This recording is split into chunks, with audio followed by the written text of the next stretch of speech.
ಈ ಕಾರ್ಖಾನೆ ನಡೆಸಬೇಕಂತ ಏನಿಗೊತ್ತಾ pollution control board ಇರ್ಬೋದು ಮತ್ತು ಒಂದು ಬಾಯ್ಲರ್ದು ಅಂತ ಇದು ಇರುತ್ತೆ ಅದು ಅದರದೆಲ್ಲ ಪರ್ಮಿಷನ್ ತೊಗೊಂಡು ಇವ್ರು ಪ್ರಾರಂಭ ಮಾಡಬೇಕು. ನನ್ನ ಗಮನಕ್ಕೆ ಬಂದಿದ್ದು ನಮ್ಮ PCB ಅಧಿಕಾರಿಗಳು ಅವ್ರಿಗೆ ಫೋನ್ ಮಾಡಿದಾಗ ಏನು ಬಾಯ್ಲರ್ದು ಒಂದು ಇದು ಇರುತ್ತೆ ಅವ್ರ ಹತ್ರ ಪರ್ಮಿಷನ್ ತೊಗೊಂಡಿಲ್ಲ.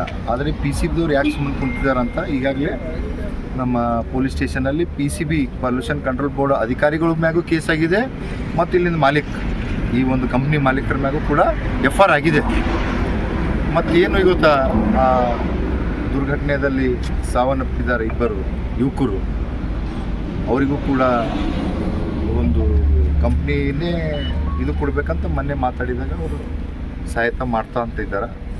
ಅವ್ನು ನಿನ್ನೆ ಇದಕ್ಕೋಸ್ಕರ ಸ್ವಲ್ಪ ಇದ್ದಿದ್ದಾಗ ಇವತ್ತು ಮಾತಾಡಿದಾಗ ಕೇಳ್ಕೊಂಡು ಅವ್ರು ಏನು ಕಂಪ್ನಿ ಥ್ರೂ ಅವ್ರೇನು ಮನೆಯದವ್ರಿಗೆ ಏನು ಹೆಲ್ತ್ ಕಂಪನ್ಸೇಷನ್ ಕೊಡಬೇಕು ಅದನ್ನು ಮಾಡ್ತಾರೆ. ಮತ್ತು ಕಾನೂನು ಪ್ರಕಾರ ಇವತ್ತು ಈ ಕಂಪ್ನಿ ಆಗ್ಯದ, ನಾಳೆ ಮತ್ತೊಂದು ಕಂಪ್ನಿ ಆಗ್ತದೆ.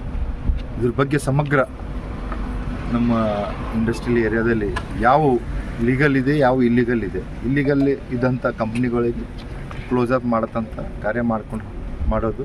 ಈಗಾಗಲೇ ತಾವು ನೋಡಿದಾಗೆ ಮೊದಲ 8 ಕಂಪ್ನಿಗಳು ಎಂಟೈರ್ ಪ್ಯಾರಲಿಸಿಸ್ದು ಕಾನೂನು ಬಾಹಿರವಾಗಿ ಏನು ನಡೆಸ್ತಾ ಇದ್ರು ಆಗಾಗಲೇ ಬಂದಾಗಿದೆ. ಇವತ್ತು ಕೆಮಿಕಲ್ ಫ್ಯಾಕ್ಟ್ರಿಗಳು ಇರ್ಬೋದು, ಇವು ಡಿಸ್ಟಿಲೇಷನ್ ಇರ್ಬೋದು, ಹಜಾರ್ಡಸ್ ವೇಸ್ಟ್ ಇರ್ಬೋದು, ಪ್ಲಾಸ್ಟಿಕ್ ಇರ್ಬೋದು, ಅನೇಕ ಕಂಪ್ನಿಗಳು ಇಲ್ಲಿ ನಡೆಸ್ಕೊಂಡು ಹೋಗ್ತಾ ಇದ್ದಾರೆ. ಯಾವ ಇಲ್ಲಿಗಲ್ ಇದೆ, ಯಾವ ಕಾನೂನು ಬಾಹಿರವಾಗ ಚಟುವಟಿಕೆ ನಡೆಸ್ತಾ ಇದ್ದಾರೆ ಅಂತ ಅದ್ರ ಮೇಲೆ ಕಠಿಣ ಕ್ರಮ ತಗೊಳ್ಳೋಕೆ ಎಲ್ಲ ಅಧಿಕಾರಿಗಳು ಸೂಚನೆ ಇದ್ರು. ಆದರೆ ಏನು ನಿಯಮಾನುಸಾರ 75-80% ನಾವು ಸ್ಥಳೀಯರದ್ದು ತಗೋಬೇಕು. ಅದ್ರ ಬಗ್ಗೆನೂ ನಾನು ಡಿಟೇಲ್ ಆಗಿ ಅವರ ಆಧಾರ್ ಕಾರ್ಡ್ ಪ್ರಕಾರ ಇದು ಮಾಡೀನಿ. ಅದರಾಗಿ ಇವತ್ತೇನು ಇವು ಇನ್ಸ್ಟ್ರಕ್ಷನ್ಸ್ ತೊಗೊಂಡೇನು ಕೆಲಸ ಮಾಡಬೇಕು ಇವರೆಲ್ಲ ಕಾರ್ಮಿಕರು. ಇವತ್ತು ಕಾರ್ಮಿಕರು ಅದ್ರ ಬಗ್ಗೆ ಆವಾಜ್ ತೆಗಿಬೇಕು. ಅವರು